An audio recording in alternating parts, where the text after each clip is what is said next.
Hola a todos, queridos pasquineros. Eh, Me he propuesto intentar refrescar, reconducir y reubicar toda la historia que tiene que ver con el famoso Caravaggio Gate. Bueno, los que estéis al tanto de la noticia, en el mes de abril saltó el bombazo de que aparecía en una casa de subastas madrileña un posible cuadro atribuido a Michelangelo Merisi Caravaggio. Bueno, el cuadro estaba atribuido en la casa de subastas como una escuela de Rivera por ese precio que hemos dicho, 1.500 euros. Muchos entendidos de arte, viendo el catálogo, identificaron que esa obra no era Escuela de Rivera.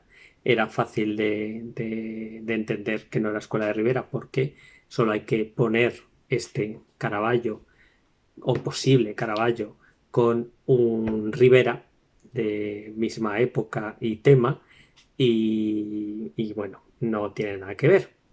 Sí que hay una idea general, que es que Rivera sigue la técnica, el naturalismo caravallista, o esto que hablamos de caravallismo o el claroscuro, ¿no? Ese fuerte, ese foco de iluminación potente que resalta los volúmenes y el fondo oscuro, ¿no? Esa técnica o ese estilo que había inventado Michelangelo Merisi, que daba a las obras de arte tanta sensación de inmediatez y de realidad, ¿no? Y que le había catapultado a la fama en su momento en Roma. Bueno, entonces, si está claro que no era un Rivera, bueno, pues en Italia se empezó a especular que podía ser un Caravaggio y que podía ser un Caravaggio perdido. Teniendo en cuenta que tenemos muy poca obra de Michelangelo Merisi, básicamente porque él pintó poco por su ajetreada vida eh, y por sus circunstancias, su muerte muy temprana, y yo creo que además es que solo pintaba cuando necesitaba, no era muy amigo del trabajo. Bueno, la cuestión es que no hay muchos Caravallos. Y como no hay muchos Caravallos, que aparezca uno nuevo, pues siempre es algo interesante.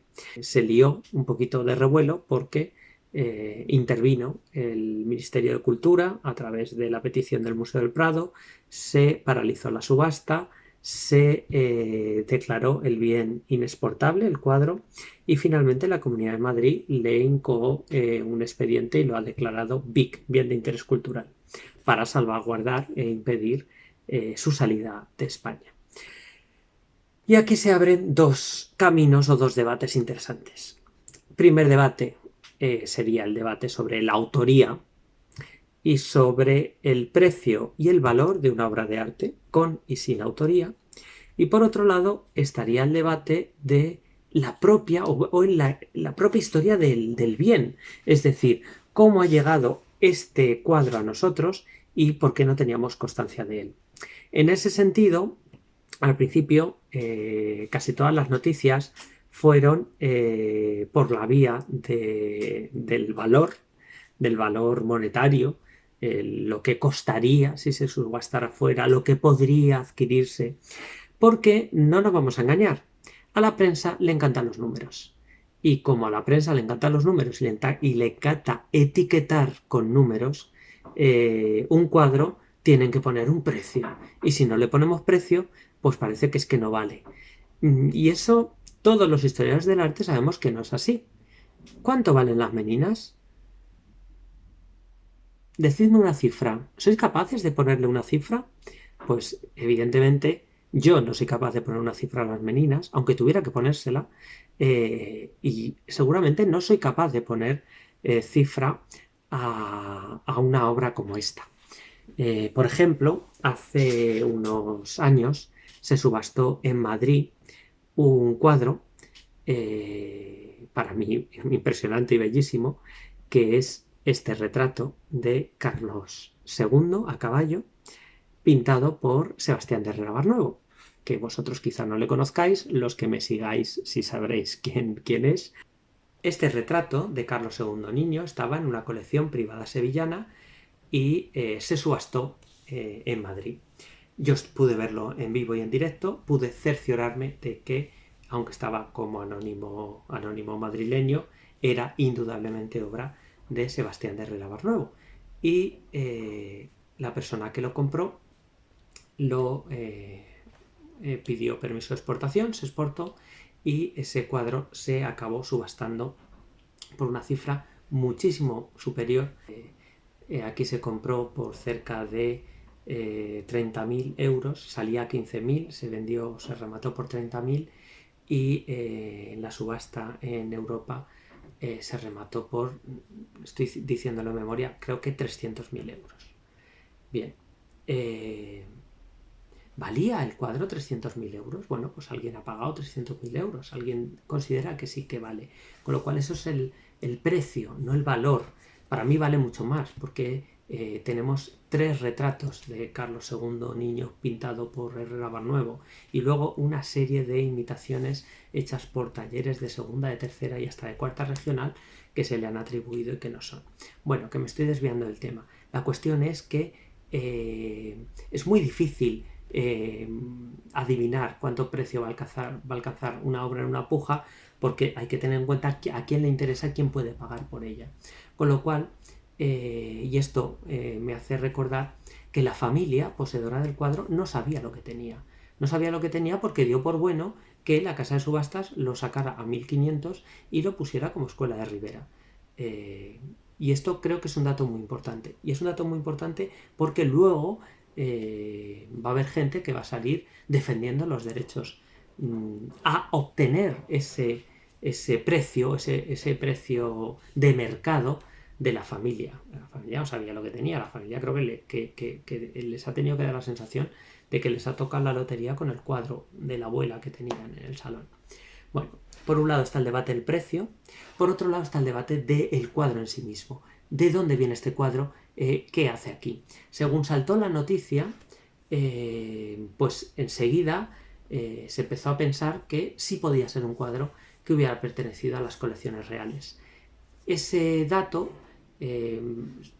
se manejó y se habló de que podía haber venido junto con la Salomé, con la cabeza del Bautista, que sí que posee patrimonio nacional y que está en el Palacio Real de Madrid. Esa Salomé está documentada en el inventario de Felipe IV, que tenéis aquí, que ya sabéis que lo hicieron Ángel Rodríguez Rebollo y mi compañera en investigar, Gloria Martínez Ley. Yo lo primero que hice fue coger el inventario y buscar si había una referencia a un Ecce Homo. Hay referencias a Ecce Homos y no terminé de encajar ninguna de las referencias, también iba muy rápido y bueno, lo dejamos pasar. A los pocos días saltó la noticia de de cómo se había producido el intercambio del cuadro este que pertenecía a la familia Pérez de Castro, que lo había intercambiado a principios del siglo XIX por un Alonso Cano que había regalado a la Academia de San Fernando, había intercambiado el Ecce Homo de Caravaggio por un Alonso Cano. A partir de ahí se empezó a tirar para atrás y los compañeros de Ars Magazine, que seguramente es el lugar al que tenéis que acudir si queréis hacer toda la historia del cuadro, pues encontraron la referencia a que el cuadro estaba en los inventarios de Carlos III y que había estado en la Casa de Campo. A partir de ahí, al notificar que sí que había pertenecido a la colección real, mi compañera Gloria Martínez Leiva volvió a revisar los datos que ella tenía del inventario, porque sí que había un Ecce Homo que tenían atribuido y que no terminaba de encajarles y de repente, con la información actualizada del Museo del Prado, con la revisión de las notas sobre el catálogo y con la observación de la obra, se dio cuenta mi compañera Gloria, y así lo publicó en un post fantástico, en un artículo fantástico en el blog Investigart, que el cuadro, el posible Caravaggio de Madrid, podía haber pertenecido a Felipe IV y haber colgado en el Alcázar de Madrid. Es decir, remontamos hacia atrás la historia. Y estaba colgado en la sala inmediatamente anterior a las bóvedas, que es una de las salas más representativas de las colecciones de pintura del rey. Lo que pasa es que en ese inventario de 1666 la atribución no es a Caravaggio, sino a Gerardo. Y claro, aquí empiezan las dudas.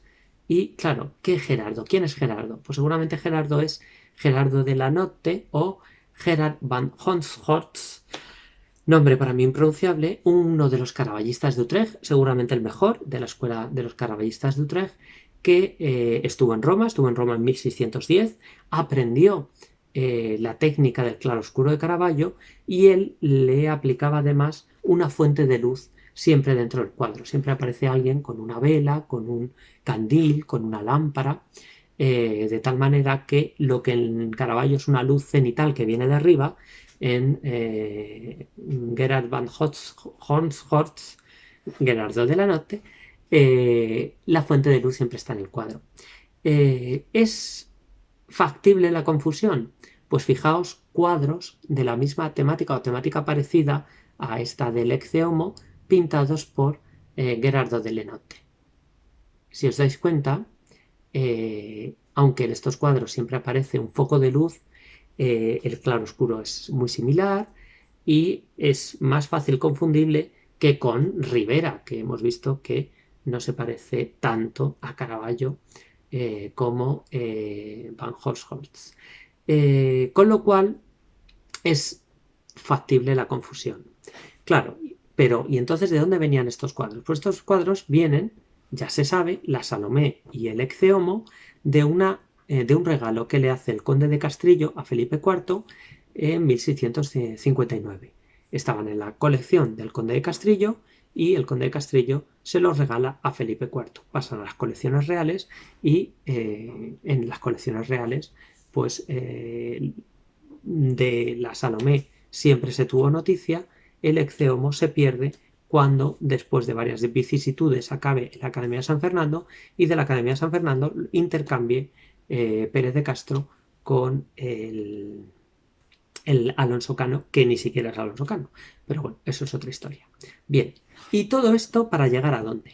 Para llegar a que, independientemente de que el cuadro sea un Caravaggio o no, es un cuadro que tiene una historia tremenda y tiene una historia muy interesante que nos habla del coleccionismo de la nobleza y de la monarquía española, cómo se buscaban a autores italianos, cómo Caravaggio aquí era poco conocido, de tal manera que se le puede confundir con un caravallista de Utrecht. Nos habla de la apreciación de las obras de arte en un momento, porque en el siglo XVII se aprecia, pero resulta ser que a principios del siglo XIX prefieren un Alonso Cano churro antes que un Caravaggio sucio. Nos habla también de cómo va el mercado del arte y nos habla también de lo importante que es la disciplina, la historia del arte, para desentrañar todos estos misterios y contextualizar las obras en su época, en su momento y darles valor. Desde abril hasta ahora, el Caravaggio Gate nos ha dado momentos estelares, nos ha hecho hablar de Caravaggio en redes sociales, nos ha hecho hablar de pintura, nos ha hecho hablar de coleccionismo, nos ha hecho hablar de valor de mercado, nos ha hecho hablar de precios. Y eso es para mí lo interesante. Estamos a la espera de que esos benditos estudios nos confirmen, nos desmienten de quién es esta obra. Porque el problema fundamental es que la foto de Ansorena era una foto malísima y es la que hemos visto casi todos, esa o una de las pocas fotos de los expertos que pudieron ir a verlo en vivo y en directo en Ansorena antes de que se retirara. De tal manera que el cuadro lo ha visto muy poquita gente en vivo y en directo. Y claro, tiene partes buenísimas y tiene partes... y eso es lo que hace dudar. Pero bueno, es que con el propio Caravaggio hay Caravallos que tienen partes buenísimas y partes malísimas. Y luego hay atribuciones a Caravaggio que no se sostienen, ¿no? Como el San Juan Bautista de la Catedral de Toledo, que seguramente es Cavarocci. Pero bueno, tampoco quiero entrar ahí ahora. Entonces, resumiendo, ¿dónde quiero yo llegar a parar?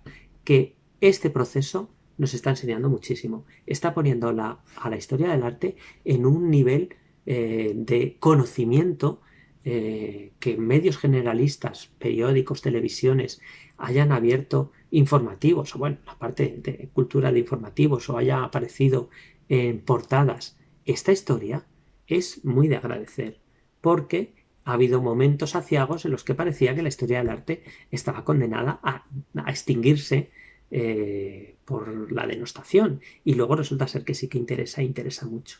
Bueno, no sé si alguno de mis compañeros aportará algo más de conocimiento a todo esto, espero que sí.